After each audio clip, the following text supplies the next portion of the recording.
Hello everyone, that we have already discussed about the cell part, and last topic was our prokaryotic cells, right? How many types of the cells we have discussed? Two types: eukaryotic cells and the prokaryotic cells. Now the detailed lectures I have given in my last video, that what are the structures and the functions of the prokaryotic cells. Today we are going to start the eukaryotic cells, the different another second type of the cell. So what happened, what is the structure of the eukaryotic cells? We are gonna discuss in that.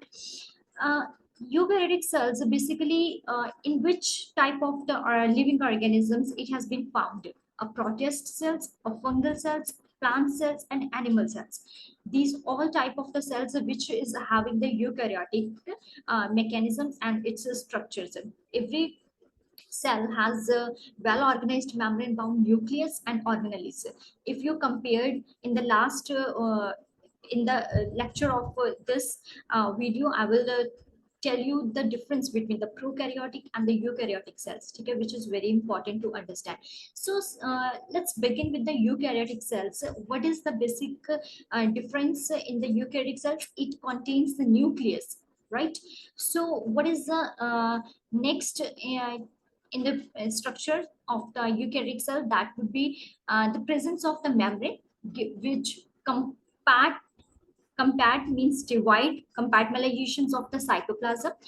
ठीक है, वहां पे क्या था, एक simple आपका plasma membrane था, यहाँ पे एक मेम्ब्रेन है जो कि साइटोप्लाज्म को डिफरेंट करती है उसके बाकी ऑर्गेनेल्स को स्टेबिलिटी देने के लिए, ठीक है, उसकी फ्लूसिडिटी को मेंटेन करने के लिए, उसकी फंक्शनिंग को मेंटेन करके रखने के लिए। बिकॉज ये जो बॉडीज हैं जिनमें ये यूकैरियोटिक सेल्स होते हैं, these are the complex cells होते हैं, कॉम्प्लेक्स बॉडी स्ट्रक्चर होता है इनका, ठीक है।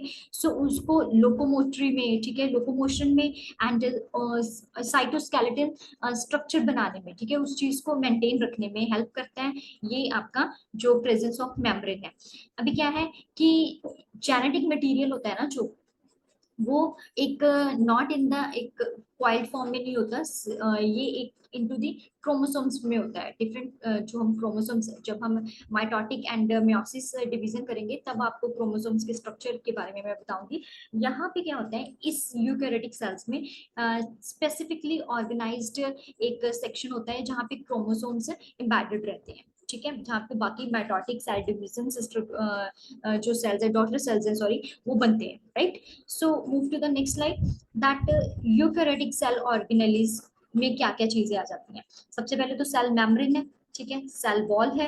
नंबर 3 एंडोमेम्ब्रेन सिस्टम होता है, जैसे कि ईआर, जितने भी आपके ऑर्गेनेल्स है, ईआर हो गया, एंडोप्लाज्मिक रेटिकुलम जिसे हम बोलते हैं, गोल्गी एपरेटस हो गया, लाइसोसोम्स हो गए, वो स्मॉल वेसिकल्स हो गई, वैक्यूल्स हो गए, ठीक है, every this consist inside your endomembrane system में। अभी नेक्स्ट क्या है, माइटोकॉन्ड्रिया, ठीक है, power house of the cell बोलते हैं जिसे, जहाँ पे सिंथेसिस ऑफ एमआरएनए ट्रांसलेशन होती है, जहाँ पे, ठीक है, प्रोटीन सिंथेसिस होती है। उसके बाद प्लास्टिड्स आ गया, देन राइबोसोम्स, मैंने बोला कि प्रोटीन सिंथेसिस होती है, ठीक है, तो राइबोसोम्स में होती है। देन आपका वो जो साइटोस्केलेटन, उसकी जो मोबिलिटी है, ठीक है, उसका स्ट्रक्चर को मेंटेन करके रखता है। सीलिया एंड फ्लैजेला होता है जो कि मूवमेंट ऑफ एनी सेल को करने में हेल्प करता है। सेंट्रोसोम्स होते हैं, सेंट्रियोल्स होते हैं, ठीक है, न्यूक्लियस होता है एंड माइक्रो बॉडीज प्रेजेंट होती है। These all 11 which I have told, the cell organelles are present in your eukaryotic cell.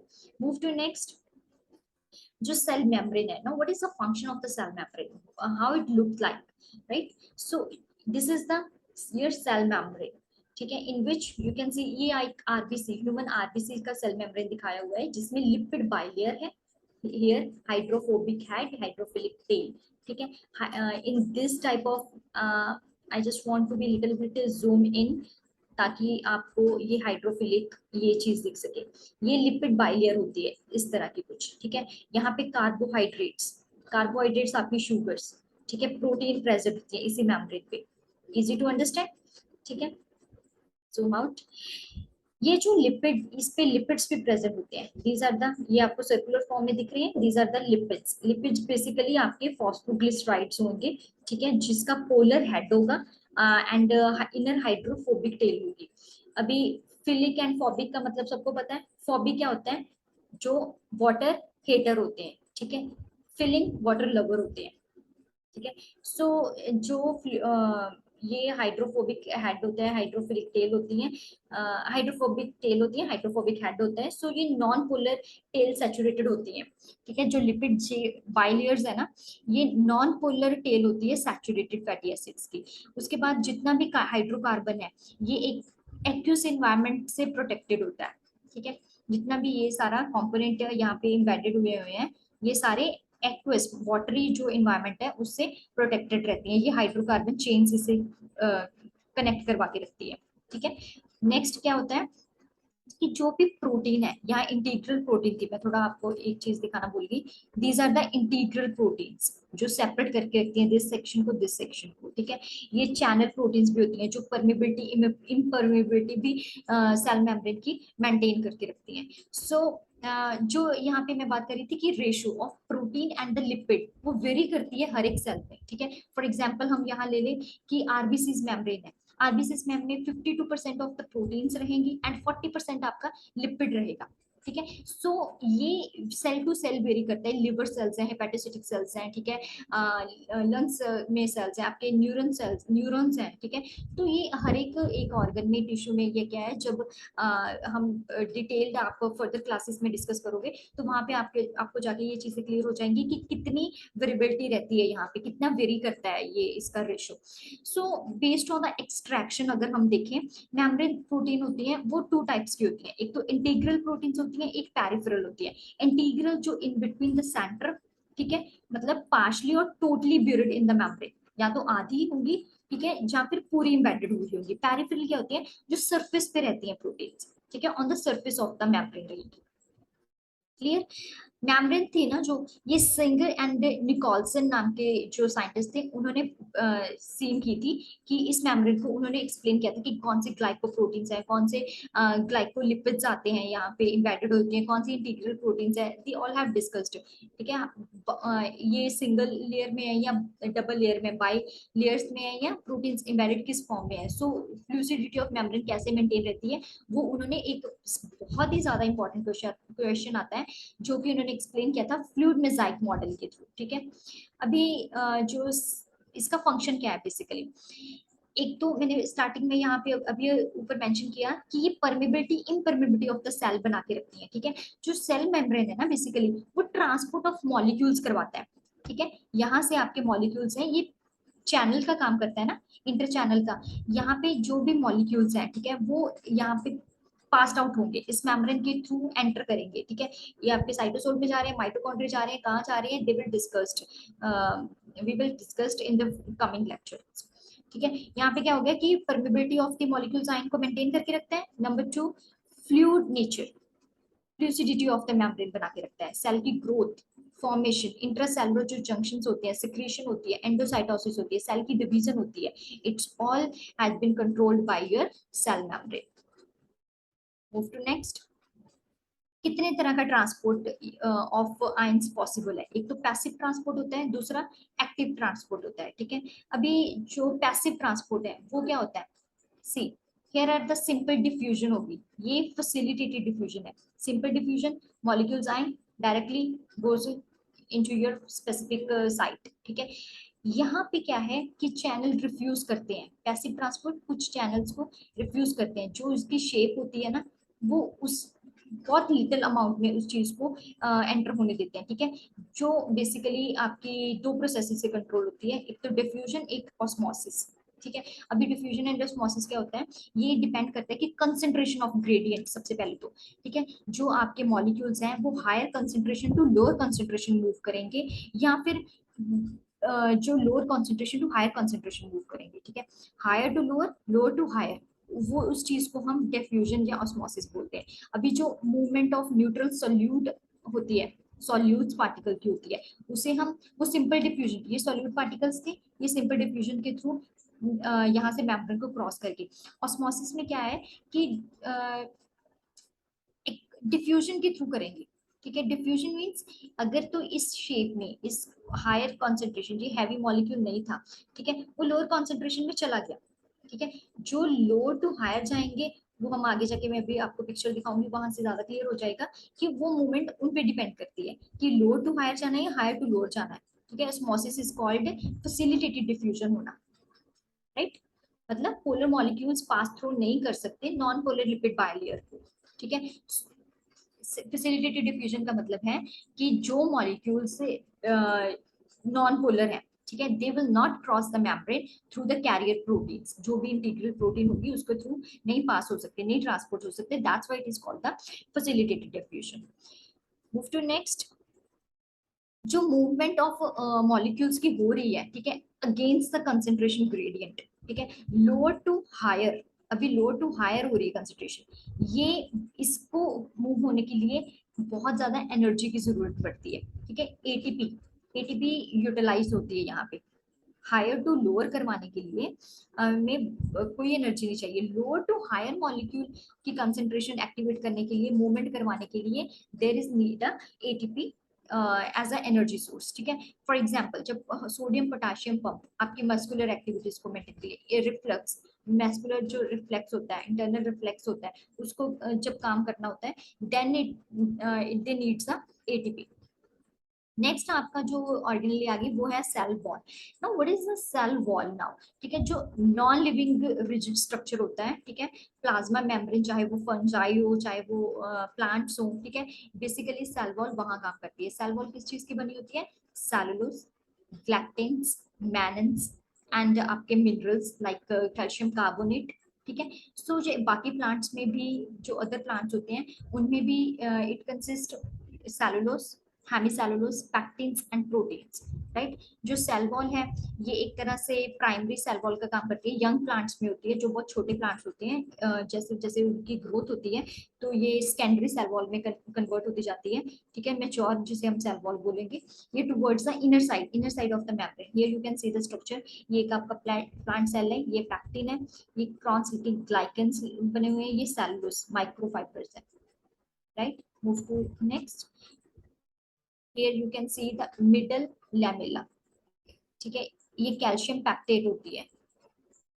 मैं यहाँ से दिखाऊंगी, ये वाला, this area is a middle lamella may have the plasmodesmata connect cytoplasm of the neighboring cells।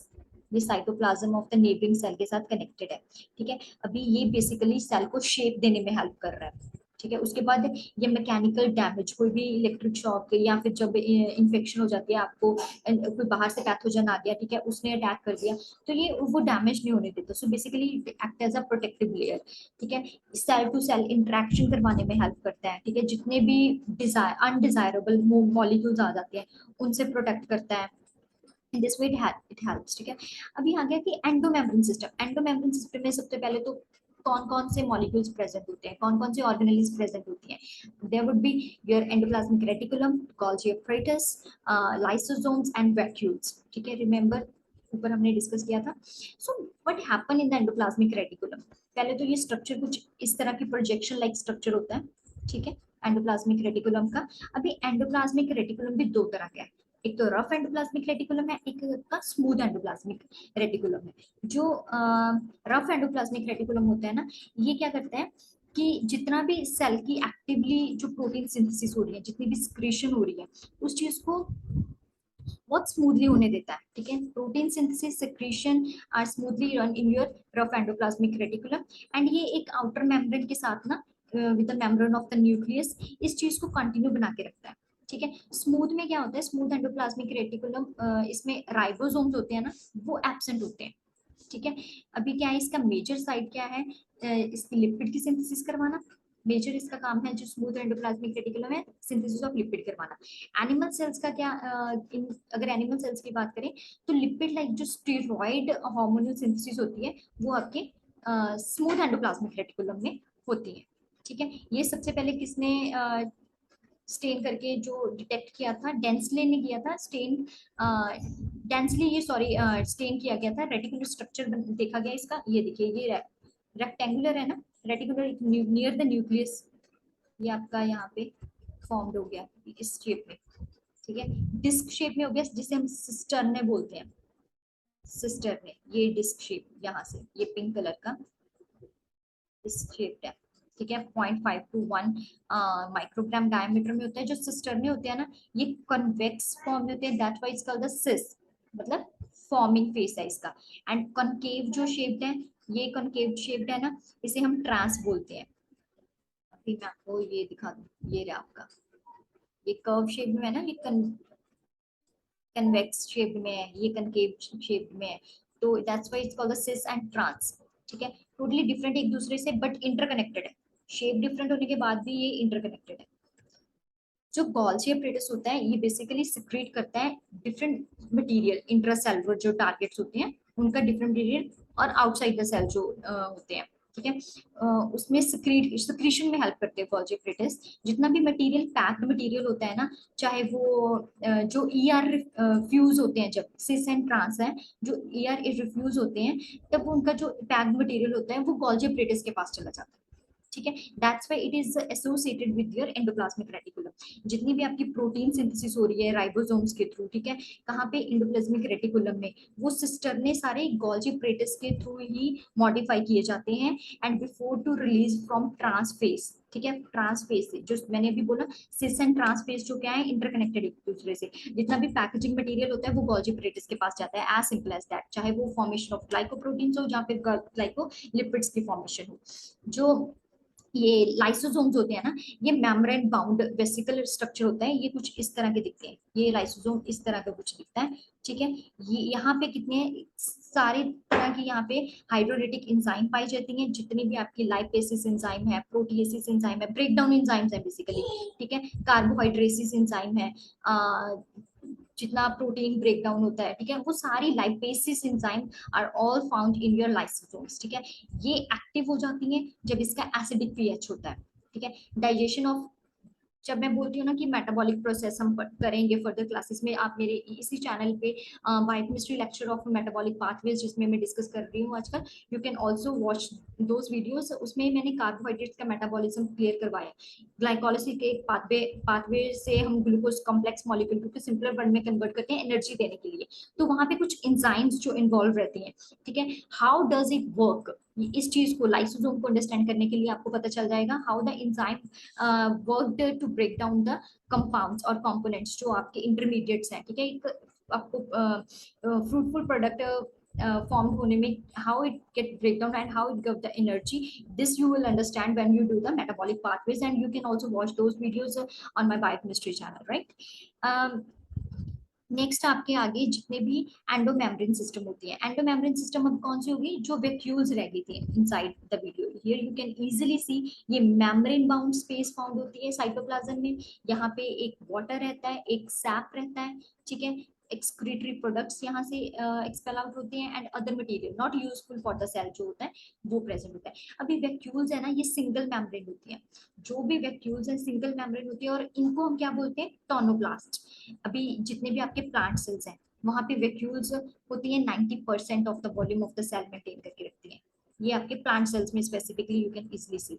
Endomembrane जो system होता है, अभी प्लांट्स में टोनोप्लास्ट पता लग गया किसे बोलते हैं, ये फैसिलिटेट क्या करने में, ट्रांसपोर्ट ऑफ आयंस करवाने में हेल्प करते हैं। ठीक है, कंसंट्रेशन ऑफ ग्रेडियंट जो वैक्यूल में है प्रेजेंट, उसको मेंटेन करने में हेल्प करते हैं। जो कंसंट्रेशन ऑफ योर साइटोप्लाज्म में है वैक्यूल्स की, वो कैसे, कितने अमाउंट ऑफ द जो मूवमेंट ऑफ आयंस करवानी है, कितने फैसिलिटेटेड डिफ्यूजन को या ऑस्मोसिस को मेंटेन रखना है, वो सारा एंडोमेम्ब्रेन सिस्टम वैक्यूल्स के थ्रू डिसाइड होता है। ठीक है, जो अमीबा होता है ये कॉन्ट्रैक्टाइल वैक्यूल होता है इसमें, दैट्स व्हाई ये एक्सक्रीशन अपनी जो हेल्प करता है उसे एक्सक्रीट करवाने में, उसकी वेस्ट प्रोडक्ट एक्सक्रीशन में। बाकी जो प्रोटीन सेल्स होती है, ठीक है, और बाकी other types of the cells को फूड वैक्यूल्स को फॉर्म करते हैं by engulfing by the food to the food particles. ठीक है, vacuoles are helping in this way. Next आपका जो बहुत इंपॉर्टेंट ऑर्गन आ गया, ऑर्गेनली आ गया, that is your mitochondria. Mitochondria क्या करते हैं, ये क्लियरली विजिबल है सबसे पहले तो, जब भी इसे स्टेन करते हैं तो कुछ इस तरह का क्लियरली विजिबल्स होता है। इसका नंबर कितना होता है, शेप, साइज, ये डिपेंड करती है कि इसकी फिजियोलॉजिकल एक्टिविटी किस सेल में है। ठीक है, कितना कितना इसका वर्क है, इट डिपेंड्स ऑन दैट। ये सिलेंड्रिकल शेप में होता है, 0.2 to 1 माइक्रोमीटर एवरेज इसका डायमीटर रहता है, लेंथ इसकी 1 to 4.1 रहती है। इसके भी फंक्शन क्या, थोड़ा सा एनाटॉमी देख लें, स्ट्रक्चर क्या है। डबल मेम्ब्रेन सिस्टम है, ठीक है, राइबोसोम से इम्बेडेड है, मैट्रिक्स है इसका, ये आउटर मेम्ब्रेन है, ये इनर मेम्ब्रेन है, इसमें डीएनए कॉम्पैक्ट फॉर्म में इस तरह से पड़ा है। ठीक है, ये सिस्टर्नल जंक्शन है, ये inter membrane. Now what the function of it, जो दोनों मेम्ब्रेन है ये एक स्पेसिफिक एंजाइम के साथ कनेक्टेड होती है, जितनी भी इनर मेम्ब्रेन या आउटर मेम्ब्रेन स्पेसिफिक एंजाइम के साथ एसोसिएट होती है, जिनके बिटवीन इन बिटवीन डीएनए पड़ा है सर्कुलर में, कुछ थोड़ा सा आरएनए प्रेजेंट होता है जो ribosome 70 and components for protein synthesis में हेल्प करती है राइबोसोम्स। ठीक है, ये जो माइटोकॉन्ड्रिया है ये डिवाइड होता है बाय द फिजन प्रोसेस। ठीक है, इसे हम power house of the cell भी बोलते हैं, because it helps to provide the energy in the form of ATP. ठीक है, एटीपी जब आप इसका किसी भी बायोमोलिक्यूल का मेटाबॉलिज्म पढ़ोगे तो आपको पता चलेगा कि how the ATP is important for our body to get the energy and to maintain the functioning of our body, right.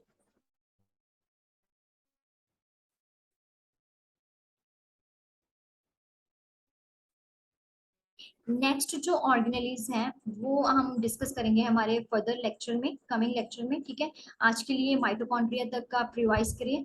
ठीक है, उसके बाद अगर कोई भी क्वेश्चन हो please mention in the comment sections, and कोई लेटेस्ट आपको रिसेंट आपको टॉपिक क्लियर ना हुआ हो तो please let me know in the comment section. Thank you so much.